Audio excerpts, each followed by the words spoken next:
అవునా? నావన్నీ చిన్న చిన్న పిల్లలేలే. మా ఇంట్లో పెద్దగా చేయలేదు. లేదు వదినా చేద్దాం అనుకున్నాడు గాని ఇంకొక చోట ఆర్డర్ ఇచ్చాడు. సరేలే వదిన తొందరగా వస్తుంది.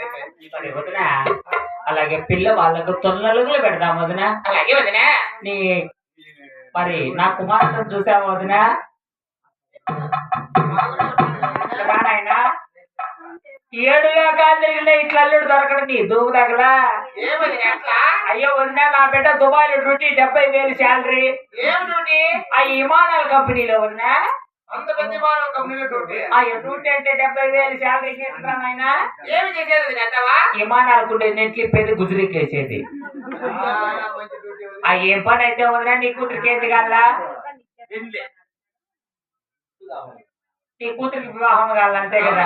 సరే వదినా, నా బిడ్డకు ఆ కంపెనీ వద్దని ఈ రైల్వే డిపార్ట్మెంట్ లో చేరుస్తుంది.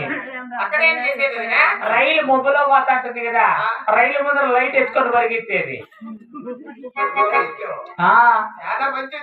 ఈ ఉద్యోగం అంటే అట్లా ఇట్లా ఉద్యోగం కాదు, అది కూడా వద్దని ఆ మొబ్బులో ఏడబడి వస్తాడు కంకర్లో అని. ఆ కంకర్లో ఏడబడతాడని బిడ్డ మేము విమానాల కంపెనీ ఏ కంపెనీ వద్దని చెప్పి ఇప్పుడు కొత్తగా ఇంకొక జాబ్ వదినా. ఏమి జాబ్ వదినా? ఏడన్నా వాటర్ బాటిల్ కనపడితే వెతుకునేది, గుజరీకి వేసేది. ఇది చాలా మంచి డ్యూటీ వదినా. నా బిడ్డ అక్కడ కంకర్లో పడి అన్న రైలు కింద పడతాడేమో భయపడి వద్దనుకొని ఈ డ్యూటీ చేసినాము. చాలా మంచి డ్యూటీ వదినా. సరే పిల్ల వాళ్ళకు తొల్లలుగా పెడతాం వదినా.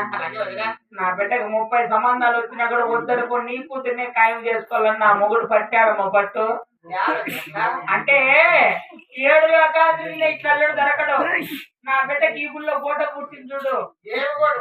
అది చేయి పెట్టి చూడమ్మా, కోట ఉంది వదినా. అలాగే పిల్లలకు నలుగురు పెడదాం వదినా. నా బిడ్డకు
ఒక్కలు పువ్వులు గంధము తట్ల కొనింటివి.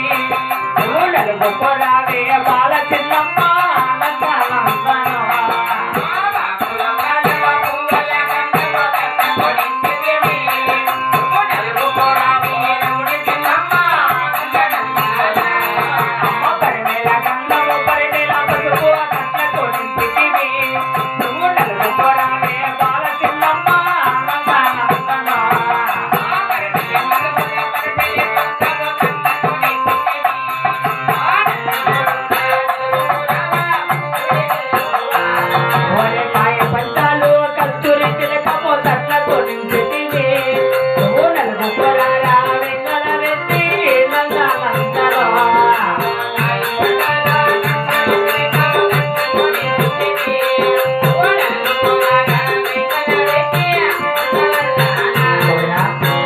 అలాగే బ్రాహ్మణ పిలిపించారు కదా స్వామి.